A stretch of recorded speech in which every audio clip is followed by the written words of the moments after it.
Okay, today we're gonna work on lab number 5, the voltage divider. So for this lab, it's actually pretty easy, shouldn't take you long.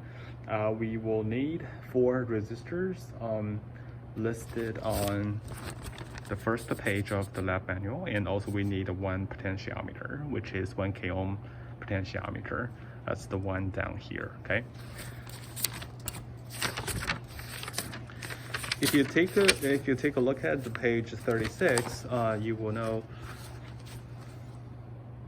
know actually for the today's lab, we're gonna need to finish your table 1, table 2, and draw 3 circuit diagrams down here. So to finish your table 1, you're still gonna need to measure the resistance of your 4 resistors and put the value in your column, in your the third column in here. And then you're gonna do Vx. Column 4 is actually for the computation. So you need to compute the voltage drop across each resistor. Here it says Vx. The X can be 1, 2, 3, or 4.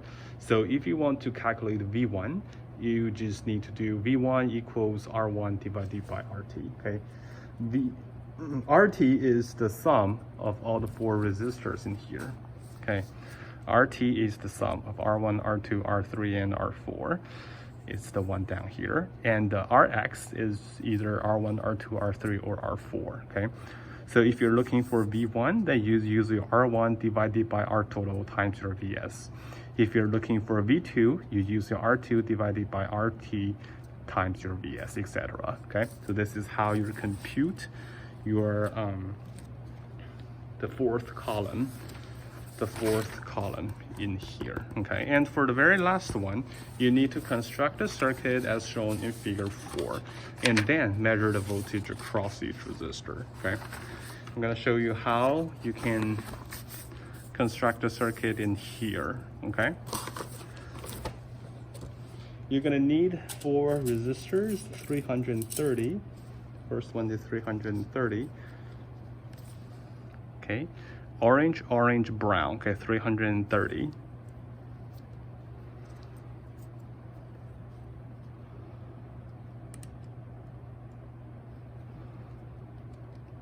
Okay, R1, your R2 is 470.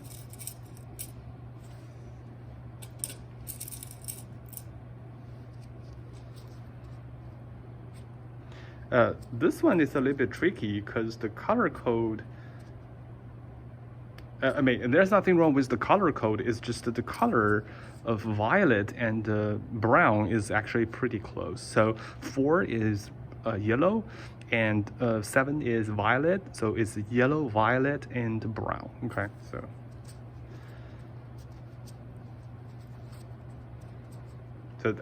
that's why we usually need to measure the actual resistance of each resistor, the first thing in the lab, because we want to make sure that we're using the correct resistor, right?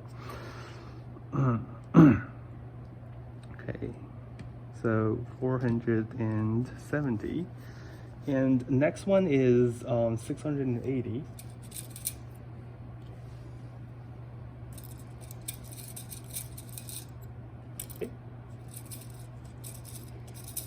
Okay, 680, it should be like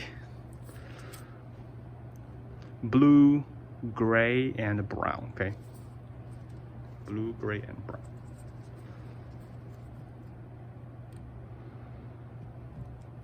Okay, so that's your R3, and your R4 is 1K. It's 1K, okay? 1K. So it's brown, black, red.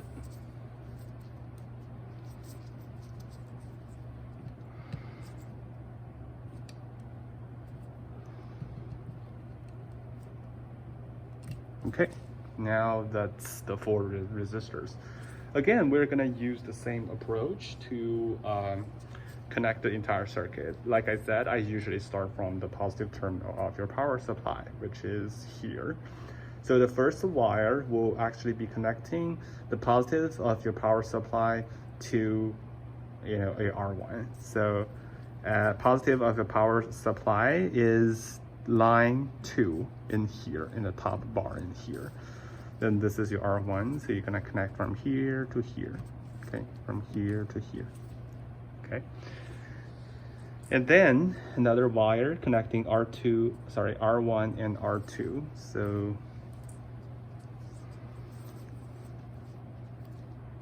R1 and R2, okay? By the way, when you work on this one, your measured value of each resistor, you don't need to do any connection, okay? You just need to measure it like this, okay? Because like if you remember, when we're trying to measure the resistor, you have to make sure the resistor is isolated from the rest of the circuit. So you have to just, you cannot connect this resistor to anything when you do the measurement, okay?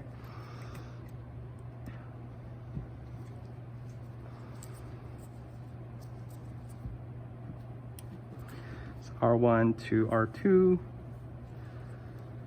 and R2 to R3, okay? So R2 to R3.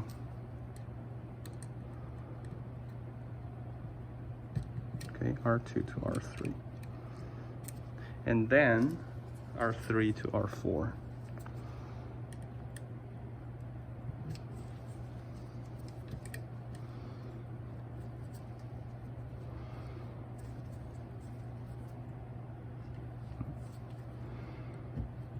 R3 to R4, and then R4 to the ground,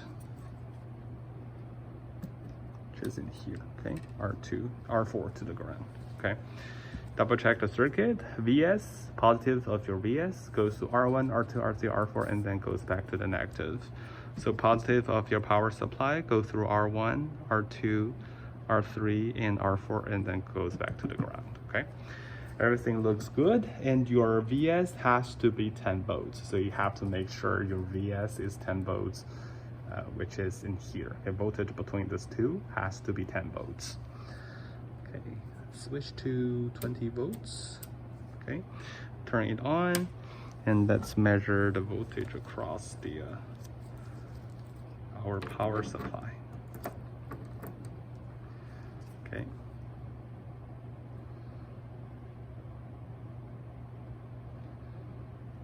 Okay, that should be close enough. And then you're done with the circuit, okay? So what the next thing you want to do is to measure your Vx, okay? So basically just V1, V2, V3, and V4. So V1 would be the voltage across R1. So 1.3, okay? And then V2 and etc. V3 and V4, okay? So that's gonna be the last column of your table 1.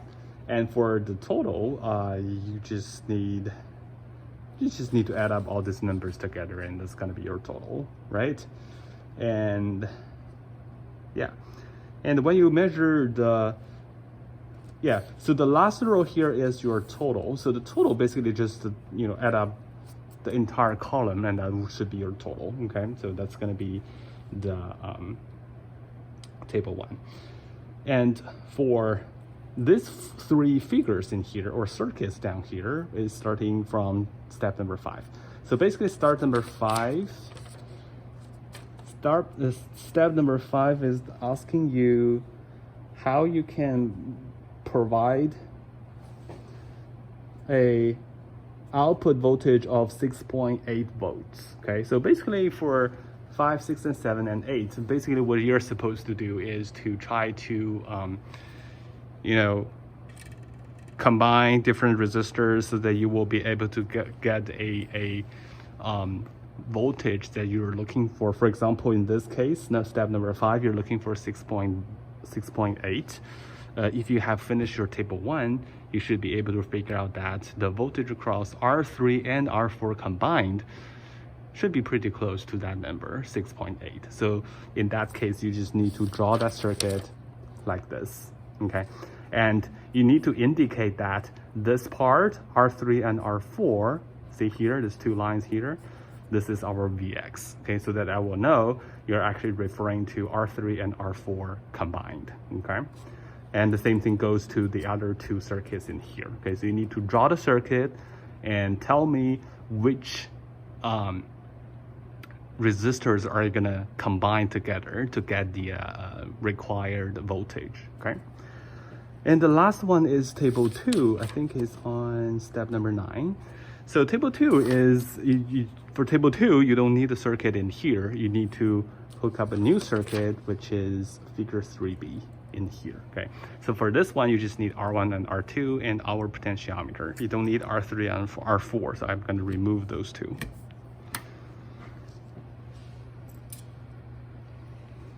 Okay.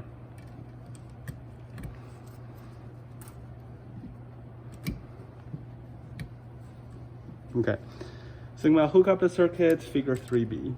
Vs connect to your R1. R1 goes to your pin 1, which you cannot see from here. Pin 1 of your potentiometer, and this is pin 3, and this is pin 2, okay?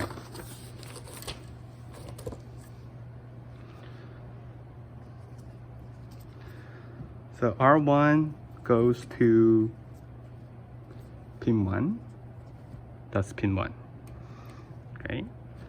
And pin 3 goes to R2.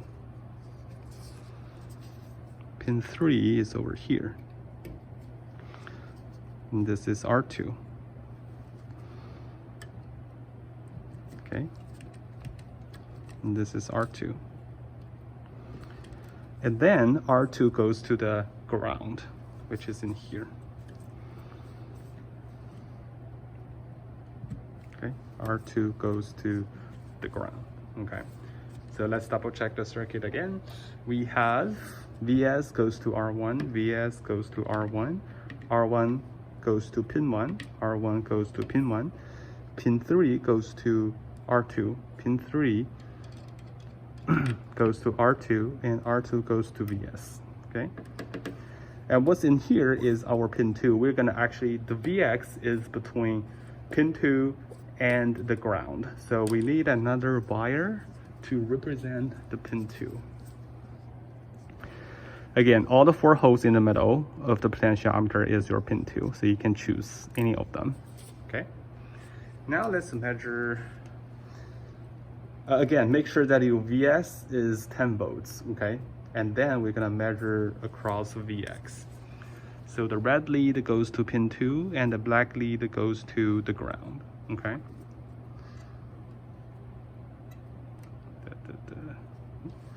It's not measuring anything.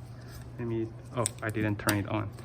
Okay, so make sure you have 10 volts in here, okay? And red lead in here and black lead on the ground. Okay, so the output is 6.73 something, okay? So for table 2, you need to determine what's the minimum Vx you can get and the maximum. So by turning the knob, you will find a minimum value and a maximum value. Just put down those two values and that's it, okay?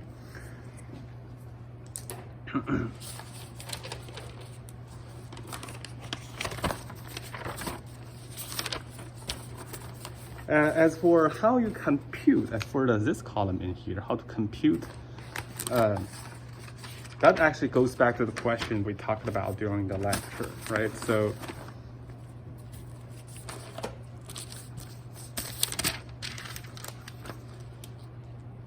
I'll draw the circuit in here.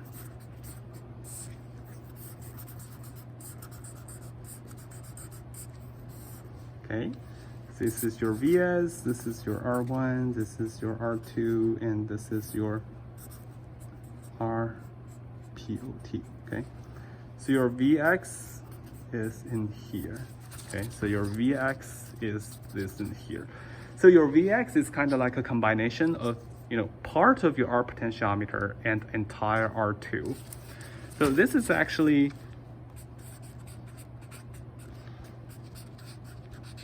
So by using the voltage divider, if we're looking for the voltage across this thing, then we use the potential. We are using the voltage divider. So the resistance divided by the total resistance, which is R1, R2, plus the entire POT, I would say max. In this case, it's just 1K, and times your Vs. Okay, so this is actually the way you can compute your Vx. Okay, Vx. So from here, you can tell if you're looking for the minimum, just make sure that this number is the smallest. If you're looking for the maximum of your Vx, make sure this equals to 1K. So this one, so if the R potentiometer equals 0, then you have the minimum Vx. If the R potentiometer equals the maximum, which is 1K, then you will have the maximum Vx, okay?